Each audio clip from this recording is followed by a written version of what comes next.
کیا آپ ہمیشہ تھکے تھکے محسوس کرتے ہیں؟ آپ کو کانسٹنٹ فٹیگ رہتا ہے اور تھکاوٹ کا شکار رہتے ہیں اور وزن بڑھ رہا ہے یا کم ہو رہا ہے، آپ کو ریپڈلی ویٹ چینجز محسوس ہو رہے ہیں، تو یہ صرف فٹیگ یا ایجنگ نہیں ہے، یہ علامات ہو سکتی ہیں تھائرائیڈ ڈیزیز کی۔ جی ہاں، تھائرائیڈ ڈیزیز کی جو علامات ہیں وہ بھی اسی طرح کی ہوتی ہیں کہ ہر ٹائم باڈی تھکاوٹ کا شکار رہتی ہے اور ویٹ چینجز بڑے ریپڈ ہوتے ہیں، اس کے ساتھ ساتھ لو انرجی لیولز کا شکار رہتے ہیں آپ۔ اور تھائرائیڈ ہوتا کیا ہے؟ تھائرائیڈ ایک چھوٹا سا گلینڈ ہے جو ہمارے انرجی لیولز کو، میٹابولزم کو اور ہارمونز کو کنٹرول کرتا ہے۔ اب اگر اس کی ایکٹیویٹی کم ہو جائے یا اس کی ایکٹیویٹی زیادہ ہو جائے تو دونوں صورتوں میں باڈی کے لیے نقصان دہ ہوتا ہے۔ اگر تھائرائیڈ کی ایکٹیویٹی کم ہو جائے تو اس کو ہم کہتے ہیں ہائپوتھائرائڈزم۔ اور ہائپوتھائرائڈزم میں کیا ہوتا ہے کہ میٹابولزم سلو ہو جاتا ہے، ویٹ پٹ آن ہونا شروع ہو جاتا ہے، ویٹ گین شروع ہو جاتا ہے اور کانسٹیپیشن اور ڈرائی اسکن رہتی ہے۔ اور اگر جو تھائرائیڈ ہے اس کی ایکٹیویٹی بڑھ جائے تو اس کو ہم کہتے ہیں ہائپر تھائرائڈزم۔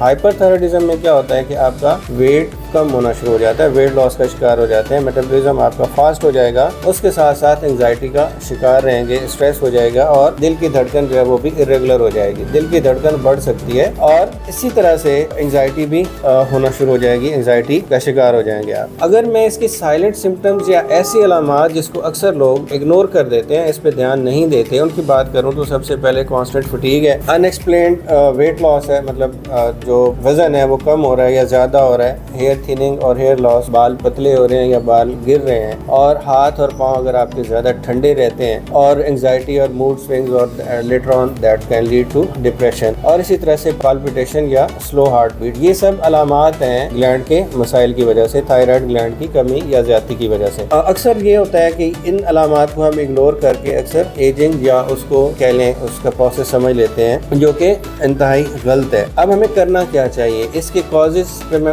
پہلے بات کروں کہ کازز اور اس کے رسک فیکٹرز کیا ہوتے ہیں۔ جو کامن اس کے رسک فیکٹرز ہیں اس میں سائلنٹ تھائرائیڈ ڈیزیز کے وہ کیا ہیں؟ آیوڈین ڈیفیشنسی، نیوٹریشنل گیپس ہیں، مطلب آپ کو غذائی کمی کا شکار ہیں، آپ کی جو انٹیک ہے ڈائٹری اس میں آیوڈین کی کمی ہے تو یہ اس کی وجہ ہو سکتا ہے۔ آٹو امیون ڈیزیز میں یہ ہو سکتا ہے اگر آپ کا جو باڈی کا مدافعتی نظام ہے وہ اس کے اگینسٹ کام کرنا شروع کر دے، جیسے ہاشیموٹوز ڈیزیز میں ہوتا ہے۔ اسی طرح سے اگر جینیٹکس یا آپ کی فیملی ہسٹری ہے تو اس میں بھی یہ ہو سکتا ہے۔ irregular لائف سٹائل اور اسٹریس وہ اس کی ایک وجہ ہو سکتے ہیں۔ یہ سب عوامل مل کے کیا کرتے ہیں کہ تھائرائیڈ کو ڈسٹرب کر دیتے ہیں۔ اور کون سے ہم ٹیسٹ کروا سکتے ہیں یا تھائرائیڈ کی ایکٹیویٹی کو ہم کیسے چیک کر سکتے ہیں یا اس کو کیسے ہم T3 T4 لیول یا TSH لیولز ہم کر سکتے ہیں، antibodies test in case of autoimmune disease, جیسے میں نے بات کیا ہاشیموٹوز ڈیزیز میں۔ اور اب ہم بات کریں کہ اس کو ہم بہتر کیسے کر سکتے ہیں۔ بہتر کرنے کے لیے ہائپوتھائرائڈزم کی صورت میں تھائرائیڈ ہارمون ریپلیسمنٹ یہ ڈاکٹر آپ کا بہتر بتا سکتا ہے، آپ اس کو کنسلٹ کرنا ہے، خود سے کوئی بھی میڈیسن استعمال نہیں کرنی۔ اور اگر ہائپر تھائرائڈزم ہے تو اس کو ہم